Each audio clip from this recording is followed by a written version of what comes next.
नमस्कार दोस्तों, ज्योतिष का सफर के एक और नए एपिसोड में आपका स्वागत है। आप सबको नरेश गांधी का सादर प्रणाम। यह हमारा 532वां एपिसोड है जिसका नाम है भाग्य से जाने किस्मत का हल। दोस्तों, ऐसा कहा जाता है और माना भी जाता है कि हर इंसान इस दुनिया में अपना भाग्य लेकर आता है। भाग्य को चमकाने के लिए हर किसी को मेहनत करनी पड़ती है, कर्म करना पड़ता है, लेकिन बहुत मेहनत के बाद भी किसी को भाग्य का साथ नहीं मिलता और किसी को साधारण प्रयत्न से ही भाग्य का साथ मिल जाता है। इसका कारण शायद हमारे पूर्व जन्म के अच्छे कर्म होते हैं और हमारे अच्छे कर्मों से ही हमारा भाग्य निर्माण होता है और हम सुखी बनते हैं। हमारी कुंडली में नवम स्थान भाग्य का होता है।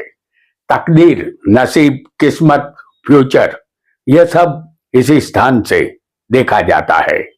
भाग्य का मालिक हमारी कुंडली में बलवान हो तो कभी न कभी भाग्य का साथ हमें अवश्य मिलेगा, ऐसा समझ लेना है। यदि भाग्य का मालिक छठे, आठवें या 12वें होगा तो भाग्य में रुकावट आएगी, या भाग्य का मालिक कहीं भी नीच का होगा तो ज्यादा परिश्रम से कम फायदा मिलेगा, ऐसा निश्चित मान लेना है।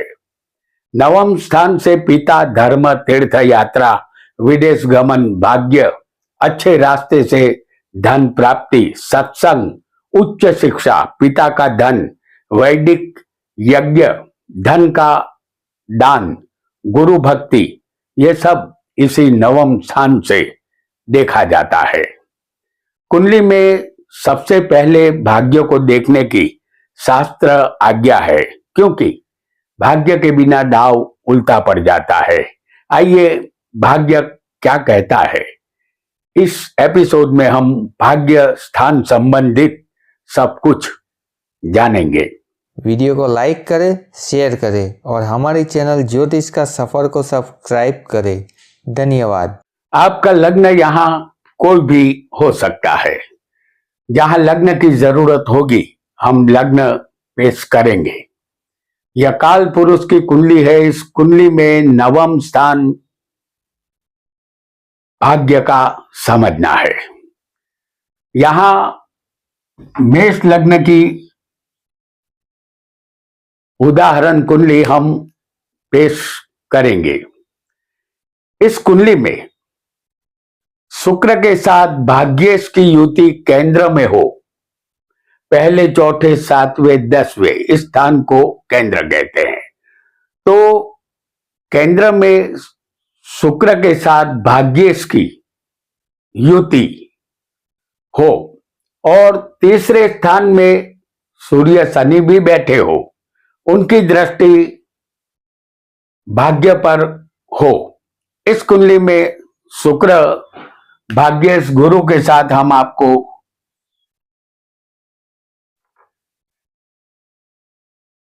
भाग्येश गुरु के साथ शुक्र को हम चौथे केंद्र स्थान में आपको दिखाएंगे। भाग्येश गुरु और शुक्र उनके साथ होना जरूरी होगा। आपको अपनी कुंडली के भाग्येश को जो बने उसे शुक्र के साथ केंद्र में पहले, चौथे, सातवें या 10वें समझना है, केंद्र में। और यहां सूर्य और शनि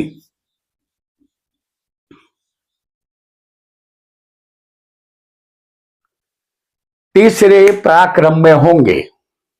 ऐसे योग जातक को भाग्यशाली बनाता है, उसका भाग्य चमक उठता है, जातक अपने भाग्य पर नाज कर सकता है। आइए, एक अन्य योग को भी हम जानेंगे।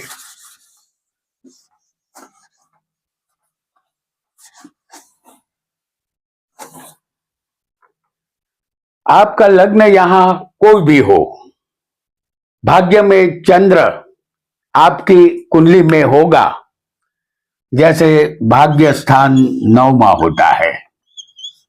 लग्न आपका कोई भी हो, भाग्य में चंद्र कुंडली में, आपकी कुंडली में होगा तो आपको अपने पिता से लाभ मिलेगा। विदेश गमन की शक्यता रहेगी। सुंदर संतानों का सुख मिलेगा। चंद्र क्षीण होगा, यानी सूर्य से 72 अंश आगे या पीछे होगा तो यह चंद्र क्षीण होगा। ऐसा क्षीण चंद्र भाग्य में कभी कमी लाएगा। भाग्य का साथ आपको कम मिलेगा।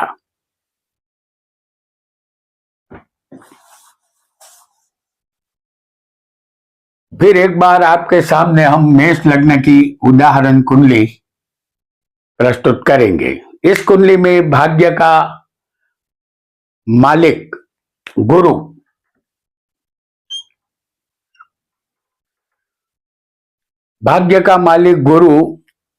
भाग्य में ही बैठा होगा।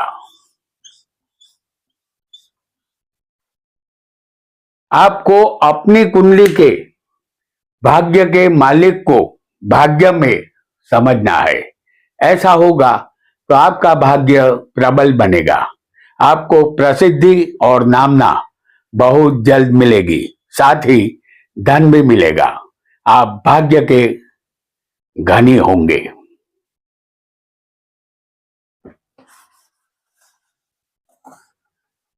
एक और योग को भी जान लेते हैं। यहाँ उदाहरण कुंडली फिर एक बार हम आपके सामने मेष लग्न की लाएंगे। इस कुंडली में भाग्येश और लाभेश की युति केंद्र में होनी चाहिए।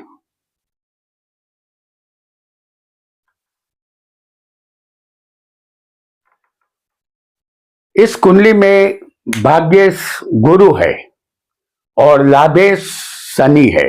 यह युति केंद्र में हम आपको दिखाएंगे 10वें स्थान में। गुरु और शनि, गुरु भाग्येश और शनि लाभेश, जिसे हमने 10वें स्थान में आपको दिखाया है। आपको अपनी कुंडली के भाग्येश और लाभेश की युति को पहले, चौथे, 7वें और 10वें किसी भी एक स्थान में केंद्र में समझना है। यदि ऐसी युति होगी तो आपकी गिनती उन भाग्यशाली इंसानों में होगी जिसे तकदीर का बादशाह कहा जाता है। आइए एक अन्य युति को भी समझ लेते हैं, एक अन्य योग को भी समझ लेते हैं। आपका लग्न यहाँ कोई भी हो, भाग्य में शुक्र मंगल की युति बनी होगी। जैसे हम आपको यहां दिखा रहे हैं, शुक्र और मंगल, इन दोनों की युति भाग्य में ही बननी चाहिए।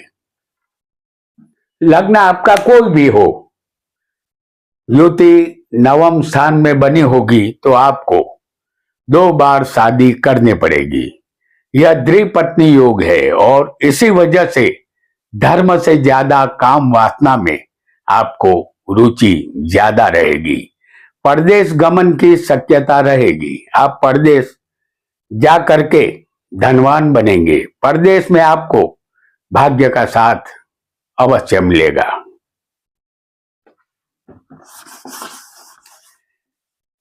आइए एक अन्य योग को भी जानेंगे। आपका लग्न कोई भी हो, आपकी कुंडली में भाग्य में सूर्य बुधादित्य योग बना होगा। लग्न आपका कोई भी हो, सूर्य बुधादित्य योग भाग्य में ही बनना चाहिए। तो सूर्य बुधादित्य योग बना होगा तो आपकी बुद्धि तेज होगी, लेकिन इस योग के कारण नित नए दुश्मन पैदा होते रहेंगे। यहां जातक रोगी और दुखी बनता है। वह अपने दुश्मनों से और रोग से परेशान रहता है। भाग्य में अड़चनें यहां आएगी। बहुत जल्दी से एक और योग को भी समझ लेंगे। आपकी कुंडली में छठे का मालिक और लग्नेश दोनों भाग्य में मौजूद होंगे।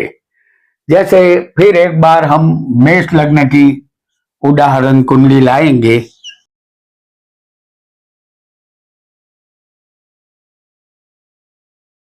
यहां लग्नेश और छठे के मालिक दोनों की युति भाग्य में होनी चाहिए। तो यहां लग्नेश मंगल है और छठे के मालिक बुध है। लग्नेश मंगल और छठे के मालिक बुध दोनों यहां भाग्य में होंगे। आपको अपनी कुंडली के छठे के मालिक और लग्नेश को भाग्य में समझना है। ऐसा योग पिता के साथ अनबन पैदा करता है। जातक अपने पिता की कही बातें नहीं मानता, क्योंकि भाग्य स्थान पिता का है और छठा स्थान शत्रु का है। इसीलिए अपने पिता से जातक शत्रुता रखता है। आइए बहुत जल्दी से एक अन्य योग को भी हम समझ लेंगे। आपका लग्न कोई भी हो, आपकी कुंडली में भाग्य में गुरु चंद्र का गज केसरी योग होगा। लग्न आपका कोई भी हो, भाग्य स्थान में गुरु और चंद्र का गज केसरी योग होगा तो आप एक धार्मिक इंसान बनेंगे। धर्म में श्रद्धा रहेगी। आप समाज के लोगों को काम आ सकते हैं। ऐसे लोगों को मृत्यु के बाद प्रसिद्धि और कीर्ति प्राप्त होती है।